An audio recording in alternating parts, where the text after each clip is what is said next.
In this video, I'm going to teach you how to connect Redragon wireless keyboard. It's a very easy process, so make sure to follow along. In this video, I'm going to give you easy to follow instructions on how to set up any wireless model keyboard that you have from Redragon. You will be able to easily connect it to your PC or any other supported device. There are two main ways to connect a wireless keyboard from Redragon. This is either going to be done by using a USB dongle that is included with the keyboard for a 2.4G connection or Bluetooth. So I'm going to go over both in this video. Some keyboard models will have support for both of these connection types, while others will only have Bluetooth. So to start, for 2.4G, all that you have to do is look in your keyboard, and usually there will be a toggle where you can switch it into 2.4 GHz mode. So make sure that the toggle is set to 2.4, and once this is done, locate the USB dongle. Once again, it is going to be included somewhere with your keyboard. So once you have the dongle and the keyboard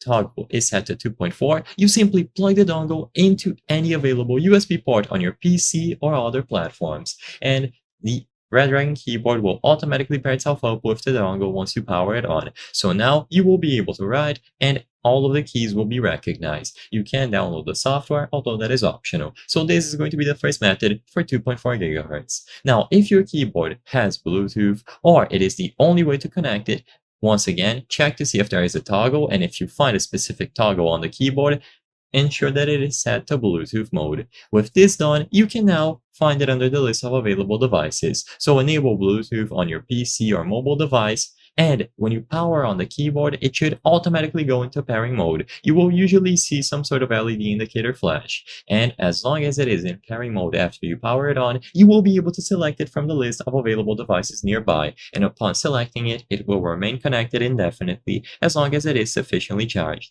I hope I was able to help you on how to connect Redragon wireless keyboard. If this video helped you, please be sure to leave a like and subscribe for more very easy tips. Thank you for watching.